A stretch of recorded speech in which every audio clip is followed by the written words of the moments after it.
1989년 맷 그레이닝이 창조한 심슨 가족을 모르시는 분들은 없으시죠? 30년 넘게 우리 곁에 있었던 이 노란 가족이 단순한 애니메이션을 넘어 미래를 예언하는 오라클이었다면 어떨까요? 최근에는 파이코인이라는 암호화폐와 연결고리를 보여주면서 보유자들의 마음을 사로잡고 있는데요. 심슨의 에피소드를 보시면 영상 속 파이코인에 숨겨진 의미들이 굉장히 많이 등장합니다. 프링크 교수가 나오는데 가상화폐를 개발했다고 말하는 장면이 나옵니다. 저는 이 프링크 교수를 파이코인 창시자 중 한 명인 니콜라스 교수로 보고 있는데요. 그리고 프링크 교수 뒤쪽에 액자를 주목해 보시죠. 액자에 있는 S, 이 문자를 기억해 주세요. 그리고 이걸 보시면 스탠퍼드 데일리 홈페이지 S와 굉장히 흡사하다는 걸 알 수 있죠. 파이코인 창시자 니콜라스의 모교가 스탠퍼드입니다. 소름 돋으시죠? 아직 시작도 안 했습니다. 그러고 나서 매기 심슨이 교수실로 들어오는데 해슬러 교수를 소개해주는 장면이 나옵니다. 그러면서 그녀는 인문계 종사자라고 신경 쓰지 말라고 하는데 여기서 중요한 사실, 파이코인의 공동 창시자인 칭타오판 박사가 바로 인문계 출신이라는 사실입니다. 그리고 숨겨진 의미들은 계속 나옵니다. 또 다른 장면을 보시죠. 프링크 교수의 집인데 보시면 박스에 익숙한 로고가 보입니다. 우리가 너무도 잘 아는 아마존 로고죠. 영상에서도 대놓고 아마존 배달이라고 이야기합니다. 파이코인에 대해서 잘 아시는 분들은 여기서 또 소름이 돋을 수밖에 없는 게 아마존과 파이코인의 파트너십 이야기는 이전부터 지속적으로 나오던 떡밥이었습니다. 왜냐면 니콜라스는 파이코인 개발 전 스타트엑스의 창립 멤버이자 최고 기술 책임자였는데 여기가 바로 스탠퍼드 사람들만 지원해주는 엑셀러레이터거든요. 스탠퍼드 관련자가 창업한 스타트업만 지원 대상이라는 거죠. 쉽게 말해 끈끈한 학연으로 이루어진 곳이라는 말입니다. 그런데 이곳이 아마존과 공식 파트너 회사일 뿐만 아니라 지금도 지속적으로 지원과 기술 협력을 이어오고 있다는 거죠. 정말 소름 돋게도 심슨 영상 속 모든 게 파이코인과 연결고리를 만들어내고 있는데요. 그리고 제일 소름 돋는 이 장면, 여기서는 대놓고 파이코인을 이야기합니다. 벽에 아이하트 파이가 붙어있고 여러 국적의 아이들이 있죠. 글로벌한 암호화폐가 될 것이다 라는 것을 이야기하고 있습니다. 그리고 TV에는 우상향하는 그래프까지. 여러분은 이걸 어떻게 보고 계시나요? 그냥 단순히 심슨이 만든 우연처럼 보고 계시나요? 확실한 건 심슨은 수많은 증거들로 미래를 보고 있다는 이야기가 나오고 있다는 거죠. 그리고 중요한 사실 하나, 진짜 소름 돋는 이야기는 이제부터 시작이라는 겁니다. 여러분, 지금부터 제가 말씀드릴 이야기를 듣고 나면 밤에 잠이 오지 않을 겁니다. 34년 동안 방영된 한 애니메이션이 우리의 미래를 정확히 예측해왔다는 사실, 혹시 믿으실 수 있나요? 더 소름 돋는 건 이 애니메이션이 지금 우리에게 말하고 있는 것들입니다. 비트코인, XRP, 시바이누, 그리고 아직 공개되지 않은 어떤 코인에 대한 이야기까지 말이죠. 과연 이것이 우연일까요? 아니면 정말로 심슨의 제작진들이 미래를 내다보는 특별한 능력이 있는 걸까요? 지금부터 그 충격적인 진실을 파헤쳐 보겠습니다. 1989년 12월 17일 한 가족의 이야기가 시작됩니다. 그 누구도 몰랐죠. 이들이 미래를 내다보는 예언자가 될 줄은 말입니다. 하지만 34년이 지난 지금 우리는 알고 있습니다. 심슨이 단순한 애니메이션이 아니라는 것을요. 2000년 심슨 가족에서 리사가 대통령이 되어 트럼프 대통령이 남긴 예산 위기를 물려받았다고 말했습니다. 당시 트럼프는 단순한 부동산 사업가였죠. 그런데 16년 후 2016년 실제로 대통령에 당선되었습니다. 이것만이 아닙니다. 심슨은 매트릭스4 제작, 레이디 가가의 슈퍼볼 공중 퍼포먼스, 화상통화 기술, 애플워치까지 예측했습니다. 가장 놀라운 건 1997년 에피소드에서 러시아 우크라이나 갈등을 그려냈는데 25년 후인 2022년 실제로 전쟁이 일어났다는 것입니다. 확률 전문가들은 이런 적중률이 수학적으로 거의 불가능하다고 말합니다. 10억 분의 1보다 낮은 확률이죠. 과연 이것이 단순한 우연일까요? 그런데 여러분, 1997년에 방영된 또 다른 에피소드를 보시겠습니다. 화면에 크립토반이라고 적힌 건물이 등장합니다. 크립토, 들어보셨죠? 암호화폐를 뜻하는 크립토커런시의 줄임말입니다. 1997년이에요, 여러분. 비트코인이 세상에 나온 게 2009년입니다. 무려 12년 전이죠. 그 당시에 크립토라는 단어를 사용한 사람이 과연 몇 명이나 있었을까요? 더 놀라운 건 같은 에피소드에서 인터넷 쇼핑, 화상통화, 스마트 디바이스까지 모든 게 현실이 됐다는 겁니다. 심슨은 단순히 암호화폐라는 단어만 예언한 게 아니었어요. 디지털 혁명 전체를 내다보고 있었던 거죠. 지금 생각해보세요. 1997년에 누가 상상이나 했겠습니까? 컴퓨터로 만든 가상의 돈이 실제 돈보다 비싸질 거라고. 하지만 심슨은 이미 알고 있었습니다. 크립토의 시대가 올 것이라는 걸 말이에요. 그리고 지금 심슨은 더 구체적인 것들을 우리에게 말하고 있습니다. 그리고 진짜 충격적인 건 지금부터입니다. 스프링필드의 최고 부자 미스터 번즈, 그가 무서워하는 게 있습니다. 바로 새로운 억만장자의 등장이죠.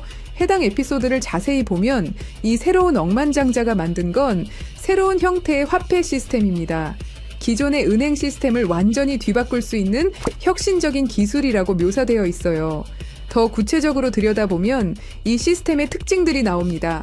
은행의 핵심 기능인 거래 기록 보관, 자금 이체, 신용평가 등을 모두 디지털화하고 자동화한다는 설정이죠. 이게 뭘 의미하는지 아시겠죠? 바로 블록체인 기술입니다. 그리고 이 프로젝트가 받은 투자 금액이 얼마인지 아세요? 3,500억 원 이상입니다. 실제로 최근 블록체인 기반의 금융 프로젝트들이 이 정도 규모의 투자를 받고 있어요. 미스터 번즈가 두려워하는 이유를 생각해 보세요. 기존 금융 시스템의 기득권층에게는 위협적인 존재겠죠. 중앙화된 권력을 탈중앙화로 바꾸는 기술이니까요. 심슨은 단순히 새로운 코인의 등장을 예언한 게 아닙니다. 전체 금융 시스템의 패러다임 변화를 내다보고 있었던 거예요. 이제 정말 충격적인 발견을 공유하겠습니다. 심슨의 여러 에피소드를 분석해보니 특정 알파벳들이 의미 있게 배치되어 있더라고요. 이가 크게 강조되는 장면, 이더리움의 E입니다. B가 등장하는 장면, 비트코인의 B죠. D는 도지코인, L은 라이트코인, F는 파일코인, 그리고 SH는 시바이누를 의미합니다. 이게 정말 우연일까요? 특히 시바이누의 경우를 보세요. 프링크 교수가 시바이누 관련 신문을 들고 있는 장면이 나옵니다. 그리고 실제로 최근 저스틴 선이라는 거대 투자자가 시바이누를 대량으로 매집했다는 뉴스가 나왔어요. 더 놀라운 건 각 코인의 등장 순서가 실제 시장에서의 주목받는 순서와 비슷하다는 점입니다. 비트코인이 먼저 나오고 이더리움이 뒤따르고 알트코인들이 차례로 등장하는 식으로 말이에요. 그리고 여기 밑에 다 풀어놓은 방정식의 마지막 퍼즐 Q, E, W, 저는 지금 이 부분에 집중해 볼 필요가 있다고 생각합니다. 위에 코인들이야 이미 이전에 발견하셨던 분들은 큰 수익을 내셨지만 아직까지 Q, E, W 이 부분에 대해서는 의문점들이 많이 남아있죠. 그리고 미스터 번즈가 두려워하는 이유, 이걸 생각해보면 암호화폐 기술 중에 뭐가 있었죠? 맞습니다. 금융권들이 두려워하는 기술인 디파이와 스마트 컨트랙트가 있겠죠. 그럼 이 칠판의 Q, E, W는 무엇을 의미하느냐 이겁니다. 그리고 저희 팀이 지속적으로 파본 결과 리스트들이 하나둘 정리되면서 제일 유력한 하나가 들어왔습니다. 그리고 Q, E, W는 세 가지 코인이 아니라 세 가지를 교집합시킬 수 있는 단서였던 것도요. 일단 Q는 QIB 그룹이라고 불리는 중동 카타르의 대표적인 이슬람 금융기관이 있습니다. 글로벌 금융시장에서도 영향력이 굉장히 좋은 것으로 알려져 있고, 더 중요한 건 QIB가 이미 2019년부터 블록체인 기반 무역금융 플랫폼 개발에 투자해왔다는 사실입니다. 그리고 E는 당연히 디파이와 스마트 컨트랙트의 넘버원 이더리움이고요. 최근에 다시 한번 이 분야가 떠오르고 있다는 사실을 아셔야 되고, 특히 국경 간 송금과 무역 결제에서 스위프트 시스템의 강력한 대안으로 부상하고 있습니다. 마지막 W는 인도의 최대 거래소 와지르엑스입니다. 인도 암호화폐 거래소 중에서는 단연 1등이고 인도를 넘어서 글로벌 거래소로 평가받고 있죠. 그리고 놀랍게도 이 세 개의 카테고리를 집요하게 파봉열과 교차되는 하나의 지점을 발견했습니다. Q, E, W 중 먼저 Q를 보시면 카타르는 2018년 이후 중앙은행 및 금융당국이 암호화폐 관련 어떤 서비스도 제공하지 못하게 전면 금지했습니다. 그렇게 까다롭던 카타르가 이제 슬슬 변화의 바람이 불기 시작했는데요. 다시금 블록체인 기술을 사용할 수 있는 방안을 모색 중이고 금지를 풀고 암호화폐로 하여금 새로운 시대를 받아들일 준비를 하고 있습니다. 그 이유는 뭘까요? 단순히 트럼프 때문만이 아닙니다.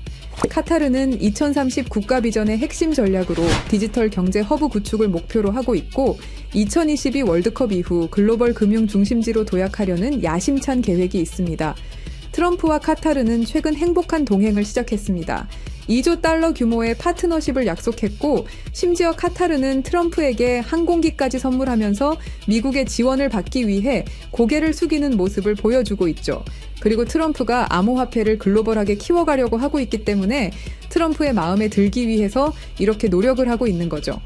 자, 그럼 여기서 Q, E, W의 E가 나옵니다. 트럼프는 대통령이 된 이후 암호화폐 시장을 끌어올리기로 했고 그 테마로 떠오르고 있는 게 바로 스테이블 코인과 디파이입니다. 이게 무슨 뜻이죠? 이제 금융시장에 새로운 시대가 올 수 있다는 뜻이고 더 중요한 건 중동아시아 간 송금 시장에서 기존 은행 네트워크를 우회할 수 있는 인프라가 구축되고 있다는 겁니다.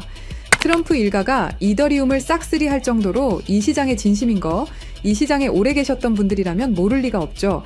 자, 그럼 위에 말씀드렸던 E는 이더리움이죠. 금융시장과의 합을 이야기하는 겁니다. 그리고 바로 W는 인도의 암호화폐 거래소 와지르 X를 뜻하는데요. 2025년 현재 인도가 세계에서 가장 활발한 암호화폐 도입 국가라는 사실 모르셨죠? 인도 내에서 이더리움은 가장 많이 사용되는 암호화폐 중 하나이고 디파이, 스마트 컨트랙트 등 다양한 분야에서 실질적인 활용이 이루어지고 있고 특히 인도 정부가 추진 중인 디지털 루피와의 연동을 위한 테스트베드 역할을 하고 있습니다. 그런 인도의 최대 거래소가 와지르 X입니다. 그리고 이 모든 걸 이어주는 하나가 더 남아 있습니다. 2025년 2월 인도와 카타르는 공식적으로 전략적 파트너십으로 관계를 격상했습니다. 양국은 암호화폐를 필두로 에너지, 인프라, 기술, 스타트업, 스마트시티 등 다양한 분야에서 대규모 투자와 협력을 확대하고 있고 더 주목할 점은 양국이 달러를 우회한 직접 결제 시스템 구축에 합의했다는 사실입니다. 그러니까 한마디로 칠판에 써진 QEW의 모든 것이 암호화폐 그리고 각 국가 간의 연결점을 제공해 준다는 거죠.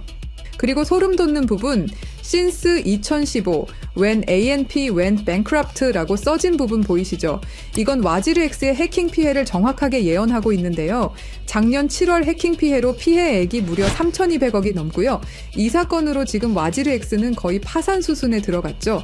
went bankrupt 파산했다로 해석할 수 있고 더 중요한 건 이 사건이 중앙화 거래소의 근본적 취약성을 드러냈다는 점입니다. since 2015년은 와지르 X 창업자들이 처음 만났던 시기이면서 동시에 글로벌 송금 시장에서 혁신적 변화가 시작된 원년이기도 하죠. 정확하게 예언하고 있다는 걸 알 수 있습니다. 그리고 이 모든 해킹의 피해액을 이더리움으로 전환했죠. 자, 이렇게 모든 것들이 맞아 떨어져 가고 있는데 그럼 여기서 말하는 게 이더리움이냐? 그건 아닙니다. 진짜 답은 바로 이겁니다. Q, E, W가 모두 이 코인으로 수렴되는 완벽한 이유를 말씀드리겠습니다. 이 코인은 중동에서 가장 활발히 채택되고 있습니다. 카타르 QIB 그룹은 이 코인의 지분 증명 방식이 이슬람 금융 원칙에 완벽히 부합한다고 판단했죠. 몇 년 전부터 구축된 중동 파트너십이 이걸 뒷받침합니다. 이 코인의 최대 강점은 비트코인의 안정성과 이더리움의 스마트 계약을 결합한 하이브리드 구조입니다. 이더리움 가상머신 호환으로 기존 디파이 프로토콜을 그대로 사용하면서도 더 빠른 속도와 낮은 수수료를 제공할 수 있죠. 인도는 이 코인의 최대 사용국 중 하나입니다. 디지털 루피 프로젝트에서 이 코인의 엔터프라이즈 솔루션이 핵심 인프라로 검토되고 있고 와지르 X 해킹 사태 이후 더욱 안전한 대안으로 주목받고 있습니다. 종합해보면 카타르의 할랄 금융 자본, 이더리움의 디파이 기술, 인도의 거대한 시장이 이 코인의 플랫폼에서 융합되면 서구 중심 금융 시스템을 우회하는 새로운 아시아, 중동, 아메리카의 금융 블록이 탄생합니다. 이게 바로 심슨이 10년 전부터 예견한 시나리오고 그 중심에 이 코인이 있는 거죠. 그리고 제일 중요한 사실은 이 코인이 업비트에도 상장이 돼 있다는 사실입니다. 그래서 이 코인을 여러분께 공유 드릴 건데요. 지금 차트를 보시면 아시겠지만 2021년 불장 이후 너무도 수상하리만큼 몇 년간의 횡보를 보이고 있죠. 이게 뭘 의미할까요? 저는 엄청난 폭발의 힘을 모으고 있는 것이다 라고 보고 있습니다. 거기다 최근에 이란, 이스라엘 갈등으로 홍해와 호르무즈 해협 무역 항로가 위험해진 거 아시죠? 전 세계 석유 운송의 20%가 지나가는 핵심 루트가 막힐 위기죠. 물리적 무역 항로가 막히면 카타르가 디지털 금융 네트워크로 우회 전략을 선택할 수 있는데요. 그럴 때 이 코인이 할랄 파이낸스 호환성에서 완벽한 해결책이 될 수 있고요.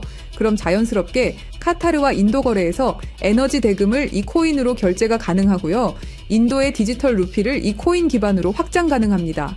그럼 중동 전체가 제재 우회용으로 새로운 결제 시스템을 찾기 시작할 거고 당연히 이 코인이 선택될 확률이 높다는 거죠. 자, 자, 그래서 제가 엄청난 시간을 들여서 파헤친 이 코인 여러분들에게 한 분도 빠짐없이 공유 드릴 건데요. 공유 드리기 전에 구독과 좋아요 한 번씩 눌러주시길 부탁드리겠습니다. 여러분들의 클릭 한 번이 제 채널 성장에 엄청난 도움이 되기 때문에 기브앤테이크 꼭 부탁드리고요. 댓글에 시작이라고 남겨주시고 화면에 보이시는 영상 설명란과 고정 댓글에 있는 링크를 통해서 간단한 양식 작성해 주시는 모든 분들에게 이 코인 한 분도 빠짐없이 알려드릴 것을 약속드립니다. 암호화폐 시장은 우리가 생각하는 것 이상으로 숨겨진 계획들이 많습니다. 그리고 이건 그 수많은 계획 중에 하나일 뿐입니다. 저희 팀은 계속해서 파헤쳐 나갈 것이고 그 모든 여정을 구독자 여러분과 함께 하겠습니다. 감사합니다.